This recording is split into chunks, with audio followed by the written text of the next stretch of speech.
Olá a todos, sejam muito bem-vindos ao Programador Clarinetista e hoje a gente vai fazer um vídeo um pouquinho diferente.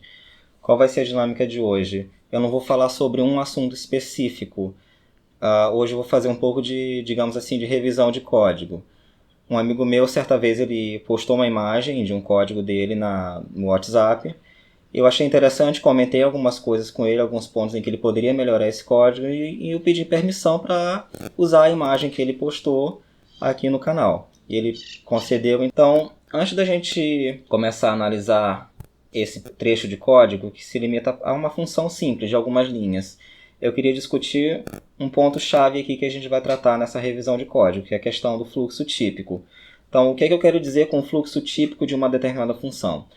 Vamos supor que você vai fazer uma viagem de carro. O que você faz antes de começar essa viagem? Você verifica se o tanque está cheio, você faz revisão no carro, você verifica se o freio está funcionando, você verifica se o pneu está calibrado. As pessoas que vão viajar, você vai querer garantir que elas estejam alimentadas antes de começar a viagem. Você vai querer garantir que todo mundo vá ao banheiro antes de iniciar a viagem, que esteja todo mundo arrumado, com as malas prontas. Então, tudo isso são uma série de verificações que você faz antes de iniciar alguma viagem. Então, estando tudo ok, o que acontece? Você faz a sua viagem sem interrupção. Então, quando a gente projeta uma função, a gente tem que ter isso em mente também. Então, já anota aí esse mantra, mantenha seu fluxo típico livre e desimpedido. O que eu quero dizer com isso? Quando você executa uma função e são as instruções que devem acontecer quando não há nenhuma situação de erro, então você deve evitar que essas instruções estejam dentro de algum desvio condicional. Então a gente vai ver isso aqui bem claro nessa revisão de código que a gente vai fazer. Então preste bem atenção nesse mantra. Mantenha seu fluxo típico livre e desimpedido. Não coloque nada que seja execução típica de um cenário onde não tem nenhum erro dentro de algum condicional. Claro que a gente não vai conseguir seguir essa regra à risca, mas sempre que possível mantenha suas instruções do seu fluxo típico, ou seja, instruções que não estão determinadas por situações de erro, mantenha elas sempre fora de qualquer desvio condicional. Beleza? Então, o que eu fiz para a gente poder analisar?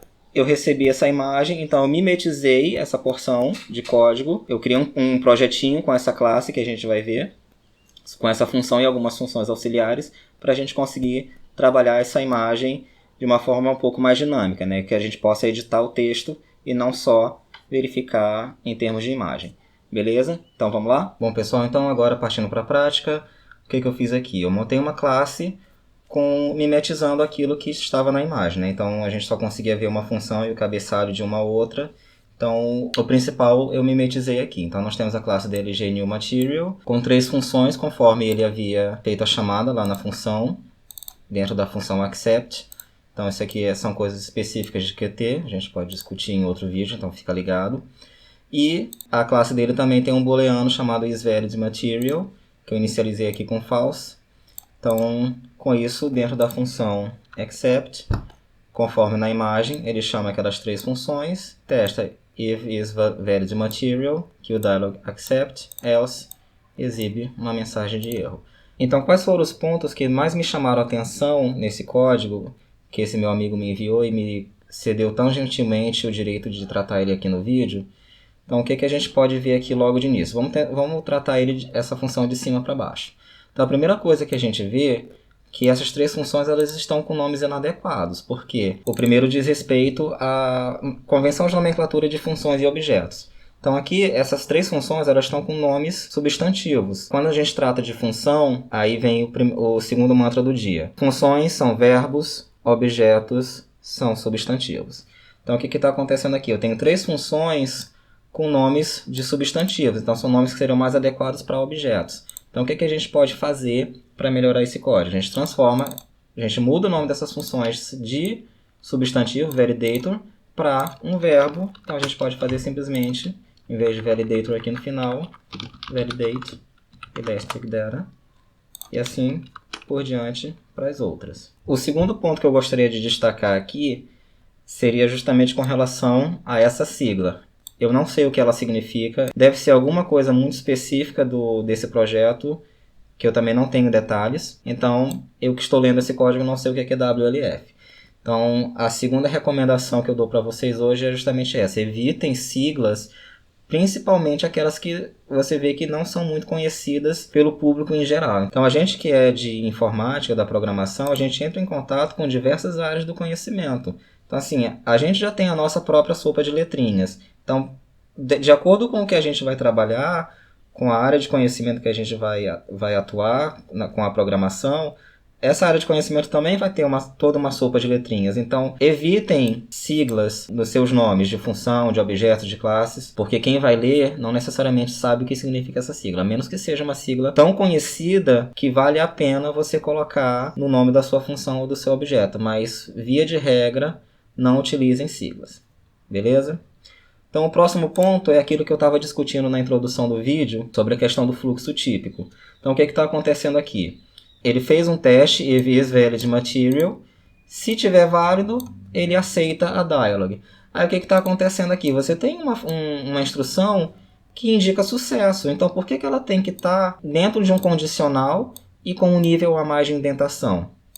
Aí, ou seja, a sua condição de erro também vai estar dentro de outro condicional apresentando a sua mensagem de erro, e aqui a função acaba. Então, assim, a sensação que você tem é que essa função accept aqui, ela está dando mais importância à situação de erro que à situação de acerto. Então, o que é que a gente faz nesse caso? Sempre que você identificar esse tipo de padrão, que o seu fluxo típico está dentro de um condicional e uma condição de erro dentro de outra, basta você inverter a sua condição e colocar o tratamento de erro dentro dela. A gente ainda vai discutir um pouco mais sobre isso. Então, o que está acontecendo aqui? É aquela história do carro. Se você validou tudo que você tinha que fazer, verificou o pneu, fez a revisão do carro, abasteceu, calibrou o pneu, tudo certinho, sua viagem segue. E olha só, você chega aqui no destino da sua viagem livre e desimpedido. Você não teve que parar no restaurante para saber se alguém está com fome. Você não teve que parar no posto de gasolina para saber se o teu tanque estava cheio ainda ou não. Você não teve que parar no borracheiro para saber se o pneu estava furado ou não. A sua função, ela segue um fluxo que não está dentro de nenhum condicional. As suas situações de erro é que estão condicionadas. Então, o que acontece? Aqui eu detectei uma situação de erro, então a recomendação é que eu saia imediatamente dessa função. A regra básica é essa. Sempre que você tiver uma função que faz uma série de verificações, tudo que você puder verificar e qualquer situação de erro que impeça a continuação dessa função, retorne logo, saia logo dessa função. Não coloque o teu fluxo típico, não coloque o teu fluxo que seria numa situação típica em que está tudo correto, não tem nenhuma situação de erro, não condiciona. O que isso provoca? A gente tem um fluxo mais limpo. Então, se a pessoa que estiver lendo essa função, se ela detectar que isso aqui é uma situação de erro, ela pode ignorar. De repente ela quer saber o que essa função faz na ausência de erros. Então ela pode pular a leitura desses desvios condicionais. Enquanto que na situação original, ela teria que parar nos condicionais, ver cada um para saber qual que é a situação de erro, qual que é a situação de sucesso.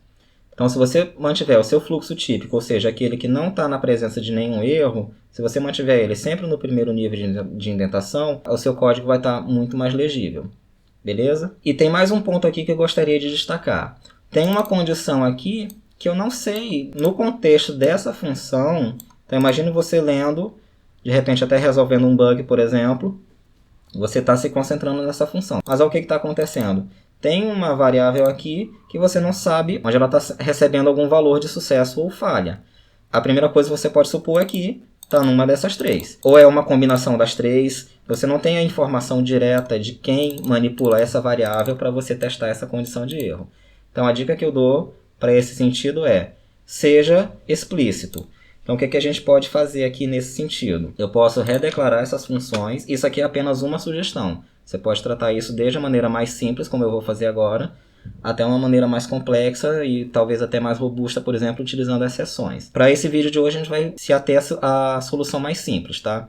Em outro vídeo, então fica aí ligado também sempre no canal, em outro vídeo a gente pode tratar especificamente sobre exceções e como elas tornam o seu código bem mais robusto. Então fica aí antenado. Então, em vez de declarar ela como void,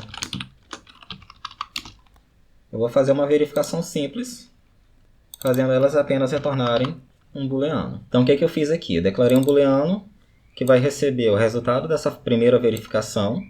Em seguida, se a validação anterior tiver sido verdadeira, ele vai avaliar a segunda validação. Se a segunda validação tiver sido verdadeira, então ele vai avaliar a terceira validação. Encadeando dessa forma essas 3 chamadas, qualquer validação que falhar, as seguintes elas não vão executar. Por quê? Pela tabela verdade, se eu tenho... A gente vai tratar isso sobre o canal aqui também. Tabela verdade é um assunto que é extremamente importante para qualquer programador. E eu vejo que as pessoas não conhecem. Mas o que é importante você saber aqui nesse momento? Que quando eu tenho uma expressão lógica com o i lógico, se o primeiro operando for falso, a expressão inteira ela é falsa. Então eu não preciso avaliar o segundo operando se o primeiro for falso. Já é garantido que a expressão toda vai ser falsa. Então, ou seja, se por algum acaso essa função falhar e retornar falso, valid vai ser falso, então ele nem vai avaliar esse segundo operando, e da mesma forma, aqui vai continuar falso, e aqui ele nem vai avaliar essa segunda condição. Vamos supor que essa daqui retornou verdadeiro. Então aqui vai ser verdadeiro e ele vai ter que avaliar essa segunda. Então vamos supor que aqui deu falso. Então verdadeiro e falso vai dar falso. Quando ele chegar aqui nessa terceira validação, aqui vai ser falso, então ele nem vai avaliar a terceira. Ou seja, o que eu estou querendo dizer com isso tudo? Se eu tenho um teste que falha e esse teste é impeditivo para o restante da função, eu não preciso fazer as validações seguintes. Porque se eu já tenho uma condição de falha impeditiva, as outras, não importa qual vai ser o resultado delas, eu vou ter uma situação aqui de falha. Então a gente pode aproveitar o resultado dessas 3 validações encadeadas e utilizar como nosso teste para saber se está tudo válido ou não. Então, se por acaso algum desses testes falhar, valid vai sair como falso, vai cair aqui e vai sair da função. E nesse caso específico, a janela vai continuar aberta. Beleza, pessoal? Então, recapitulando, nosso primeiro mantra. Funções são verbos, objetos são substantivos. Nosso segundo mantra, mantenha o seu fluxo típico livre e desimpedido. Isso inclui, faça todas as verificações possíveis e assim que você detectar uma situação de erro, interrompa a sua função. Imagina você está no meio da estrada e fura o pneu. Você não vai seguir viagem com o pneu furado. Você vai ter que tratar essa situação, esse desvio nos seus planos, né? Então você trata, se de repente tiver que abortar a viagem, você aborta, mas você não segue com o pneu furado. Então a mesma coisa é aqui. Detectou uma situação de erro, aborta a função. Se for o caso, notifica o erro. Nem sempre vai ser esse o caso. A gente vai ver aqui várias situações em que tratar o erro localmente não é a melhor saída. Às vezes você não sabe como tratar esse erro. Então você pode optar desde soluções mais simples, como retornar um booleano ou retornar uma enumeração que indique qual foi o erro que aconteceu, ou até situações um pouco mais complexas em que você lança uma exceção. Então, o chamador dessa função vai ser o responsável por tratar. Você não tem como tratar essa situação de erro internamente. Então, você lança uma exceção e alguém lá fora trata para você. Beleza, pessoal?